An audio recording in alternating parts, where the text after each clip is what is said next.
Imagine boarding a plane, confident that you will be home by the holidays, only to wake up hours later fighting for your life in the middle of the Pacific Ocean. No crew, no passengers, no food, no water, just wreckage, endless waves, and silence. For one FedEx executive, what began as another work trip turned into a nightmare of survival.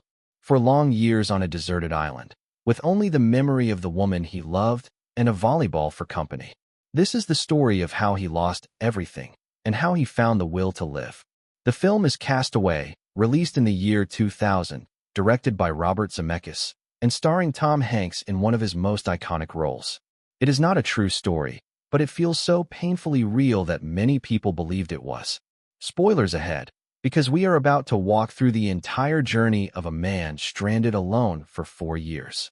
Before disaster strikes, we meet Chuck Noland, a systems analyst executive at FedEx.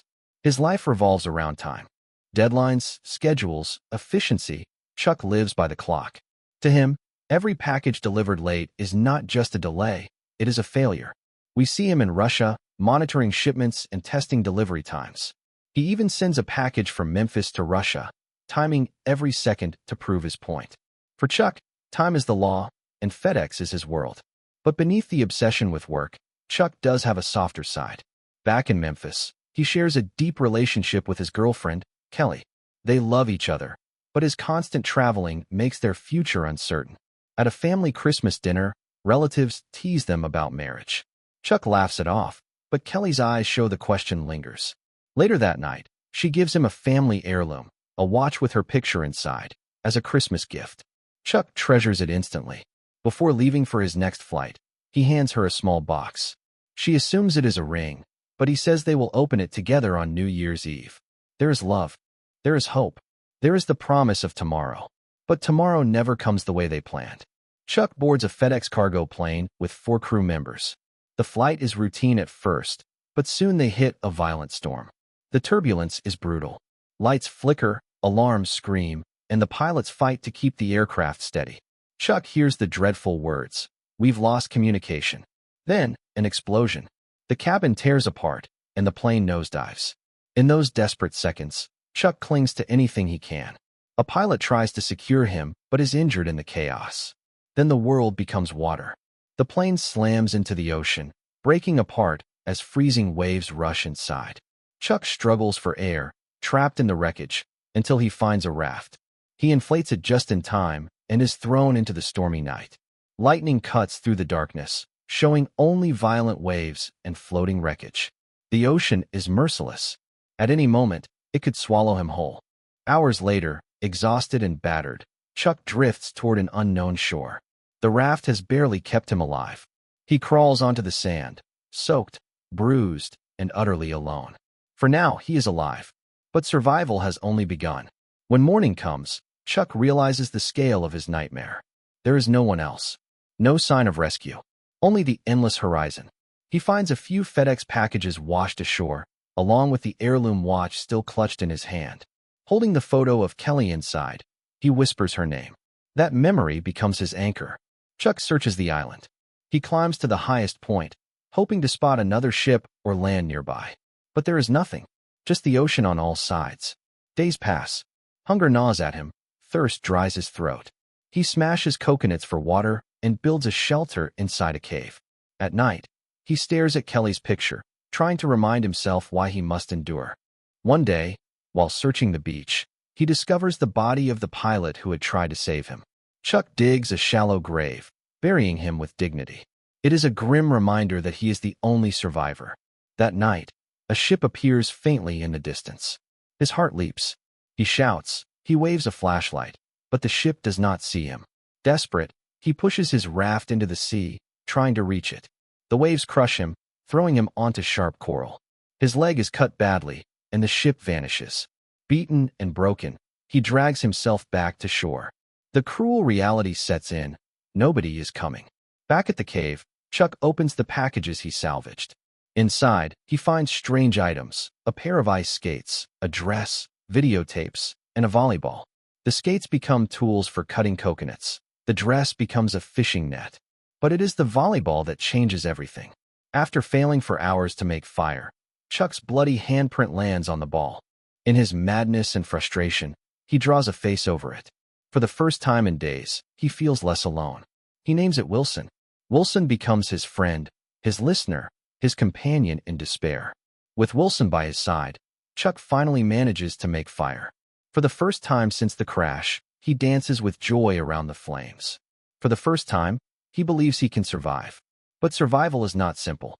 His teeth ache from infection. His body weakens from malnutrition. Using the skate blade, Chuck knocks out his own rotten tooth in agony, collapsing unconscious. Yet he wakes the next day. He is still alive. And that is enough to keep going. The days stretch into months. The months stretch into years. His hair grows wild, his body thins, but he learns to fish, hunt crabs, and live by the rhythms of the island. Time no longer belongs to FedEx schedules. Time belongs to survival. And through it all, Wilson never leaves his side. For years pass. Chuck Noland is no longer the man who boarded that plane. He is a survivor. But deep inside, he knows he cannot live here forever. He must try one last time to escape. For long years have passed since Chuck Noland first washed ashore. The man we now see is almost unrecognizable from the FedEx executive who once lived by deadlines and dinner appointments. His face is aged by the sun, his body lean and hardened by survival, his hair and beard grown wild. The crisp shirts and polished shoes of his old life have been replaced by ragged cloth tied from salvaged items. But it is not just his body that has changed, it is his mind. Time itself has lost meaning. Days blend into nights. Nights blend into years. The only way Chuck marks time is by scratching tallies on the cave wall and speaking to Wilson. Wilson, the volleyball, is no longer just an object. He has become a companion, a confidant, even a reason to endure. Chuck talks to him every day. He argues, he laughs, he shares silence. Without Wilson, the crushing weight of loneliness would break him completely. But loneliness is only one part of the suffering. The other part is despair. There are moments when Chuck comes close to surrender. One day, he climbs a cliff with a coil of rope in hand. He ties a test dummy using vines and throws it off to see if the fall would kill him instantly. It does. Chuck stares at the empty rope and the broken dummy, his face twisted in silent torment. For a moment, he imagines stepping off that cliff himself. For a moment, he feels the dark temptation of ending it all. But he does not. Something inside him still resists. Perhaps it is Kelly's picture inside the watch. Perhaps it is Wilson's silent presence. Perhaps it is the unopened FedEx package he has kept all these years, the one with angel wings on the cover. He promised himself he would deliver it someday. That promise, as small as it seems, becomes a thread connecting him to the world beyond the island. Then, one night, the ocean gives him a gift. A large piece of plastic washes ashore, the broken wall of a portable toilet. To most people, it is trash. To Chuck, it is salvation. He studies the shape, runs his fingers along the edges, and slowly, a plan begins to form. He realizes the plastic sheet could serve as a sail. With it, he might be able to build a raft strong enough to face the waves beyond the reef. Hope flickers again. Chuck decides he will leave. He marks his calendar. He tells Wilson they will go when the tides are right, when April comes. He has 2 months to prepare. And so begins his most ambitious project yet, the raft. He cuts down logs, strips bark into ropes, and ties the wood together with all the strength his body has left. When he runs out of vines, he uses the tape from cassette reels. Every day he works under the burning sun, carving, hammering, tying, building. His hands blister, his muscles ache, but he keeps going. As the raft takes shape, we see a man transformed. The executive who once obsessed over seconds now lives by seasons. The man who once demanded perfection from his employees now accepts imperfection as long as it floats. The man who once measured success by delivery times now measures it by survival. Finally, the raft stands ready. A crude but determined craft, tied together with bark, reels, and human will. Chuck secures the sail, carves paddles, and lashes Wilson tightly onto the front. He knows the ocean will fight him. He knows the odds are against him. But he also knows he cannot stay on the island any longer. The day arrives. Chuck carves a farewell message into a rock. "I was here," he writes, leaving proof for anyone who might come after. Then, with Wilson and the unopened package, he pushes the raft into the water. The waves crash violently against him, threatening to smash the raft before it even leaves the reef. But this time, he refuses to let the ocean win. With every ounce of strength, he rows, pulls, and braces against the stormy surf. The first giant wave lifts the raft like a toy, slamming it back down. The second wave almost tears it apart. But on the third wave, Chuck finds his chance. The raft rides up high, teetering at the edge of the crest, and then finally breaks free beyond the reef. He has done it. After 4 years, Chuck is no longer trapped on the island. He is free. But freedom does not mean safety. Out on the open sea, the ocean is even more merciless. The sun burns by day, the cold freezes by night. Rain provides brief relief, but never enough water. Fish are harder to catch. Chuck grows weaker each day. He stares at the horizon, endless and empty. Then, tragedy strikes.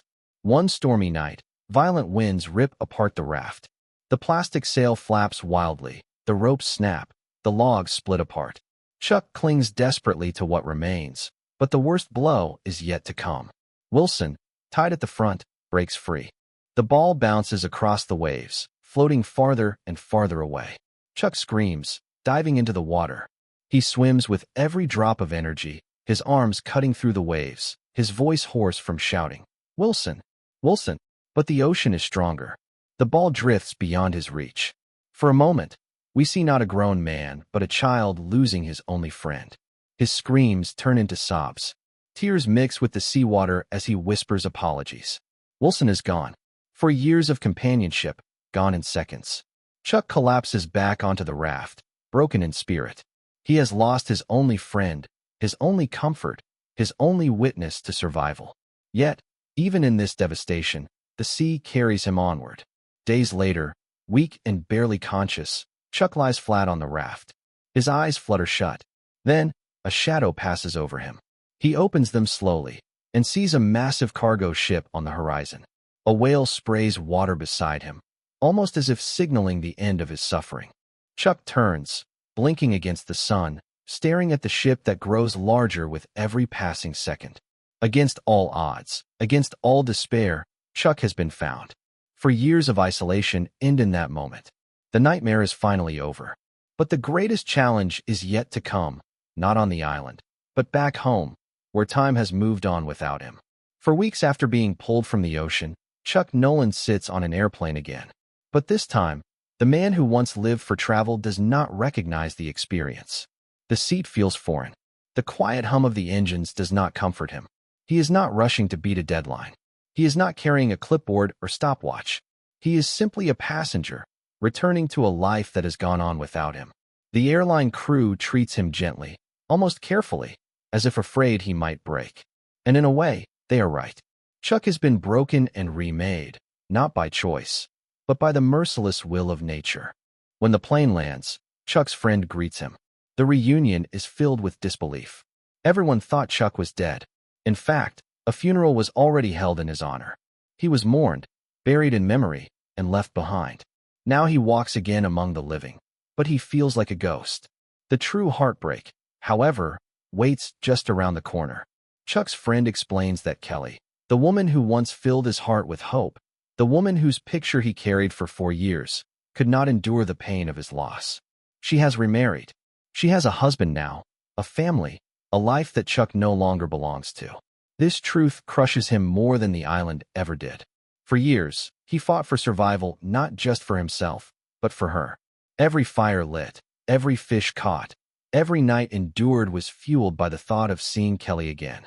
And now, that dream is gone. When he finally sees her, the moment is heavy with unspoken words. Kelly greets him with tears, shock, and a flood of emotion.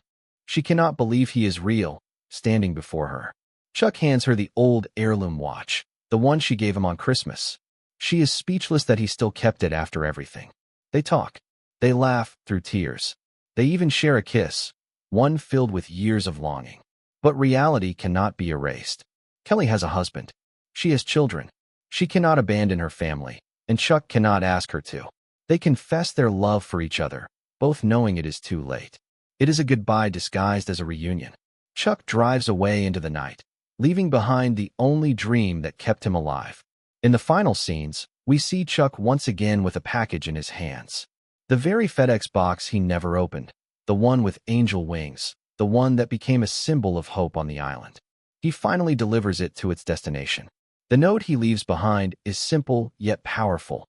This package saved my life. Thank you. Chuck Noland. On the road back, he stops at a crossroads. The map on his lap, the horizon ahead, and the world open once more. A woman in a truck pulls over and asks if he needs directions. Chuck notices the wings painted on her vehicle, the same wings that marked the unopened package. A sign, perhaps, a reminder that life moves forward even when it breaks. The movie ends not with clear answers, but with a choice. Chuck stands at the crossroads of his life, uncertain where to go next.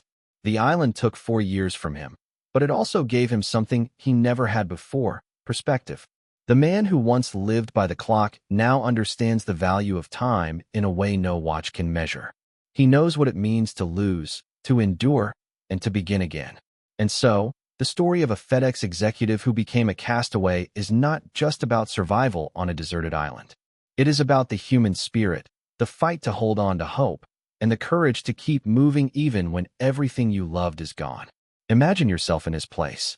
No phones, no food, no family, no rescue, for 4 endless years.